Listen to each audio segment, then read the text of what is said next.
আসসালামু আলাইকুম, সবাইকে স্বাগতম আর একটা নতুন ভিডিওতে। 30শে জানুয়ারি থেকে সৌদি আরবে কিন্তু একটা বড় ধরনের ঘটনা ঘটতে যাচ্ছে। কি ঘটনা ঘটতে যাচ্ছে প্রবাসীদের নিয়ে বিস্তারিত জানবেন আপনারা, এবং এই ঘটনা থেকে বাঁচার উপায় কি, যারা এই ঘটনা থেকে জড়িত, এই ঘটনার সাথে জড়িত আছে, কিভাবে আপনি বাঁচবেন। অবশ্যই দেখতে থাকুন শেষ পর্যন্ত ভিডিওটা। তো 30শে জানুয়ারি থেকে শুরু হবে নতুন একটা আইন বলতে না, আসলে এটা একটা অভিযান আর এরকমটাই শোনা যাচ্ছে সৌদি আরব এবং বিভিন্ন নিউজে শোনা যাচ্ছে। 1 ডিসেম্বর থেকে 29শে জানুয়ারি 60 দিনের একটা সুযোগ দিয়েছে যারা এই দেশে আনলিগাল আছে, যাদের আকামাজনিত কোনো সমস্যা আছে, যারা এক্সিট লাগানোর পরও দেশে যায়নি, তাদের একটা সুযোগ দিয়েছে এই দেশের সরকার। যারা সুযোগ কাজে লাগিয়েছে তারা তো কাজে লাগাইছে, আর যারা লাগাইতে পারেনি তাদের দুর্ভাগ্য, হয়তো অনেক কারণেই লাগাইতে পারে নাই। গত এক সপ্তাহে 21,485 জন লোককে গ্রেপ্তার করেছে সৌদি পুলিশ, এবং এই গ্রেপ্তার 21,485 জনের মধ্যে কিন্তু বিভিন্ন ধরনের লোক আছে। কেউ শ্রম আইন লঙ্ঘন করছে, কেউ বর্ডার ক্রস করছে, কেউ বর্ডার ক্রস করে আসছে, কেউ অবৈধ লোককে যানবাহন করতে সাহায্য করছে। 13,052 জন হলো আকামাজনিত সমস্যা এর মধ্যে, আর বাকিগুলো হলো বিভিন্ন সমস্যা।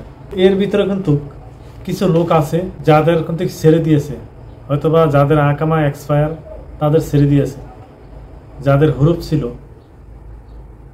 যাদের হুরুপ নেহা ছিল তাদেরকেও কিন্তু ছেড়ে দিয়েছে। এর আগে যারা এক্সিট লাগিয়েছে, এক্সিট লাগানোর পর যায় নাই, তাদেরকে কিন্তু 60 দিনের সময় দিয়েছে।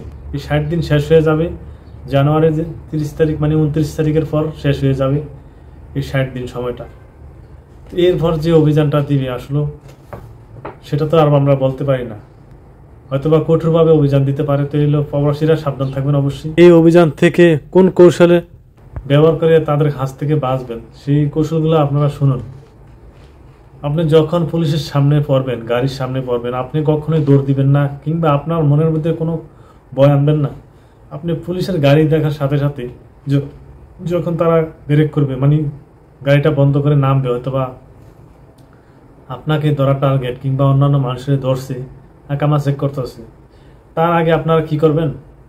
আপনার যদি সাথে আকামা কার্ড থাকে, আপনি সেটা তাড়াতাড়ি বের করে রাখবেন, বের করে হাতের উপরে রাখবেন। হয়তোবা একটু পিছনে থাকবেন, কিন্তু আপনি বের করে রাখবেন।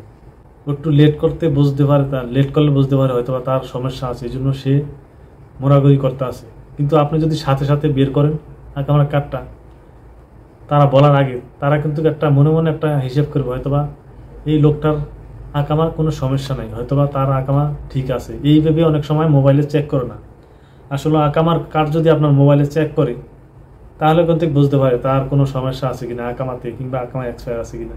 এখন যারা নতুন আসছেন তারা আপসিরের থেকে ডিজিটাল আকামা বের করে তারা দেখাবেন।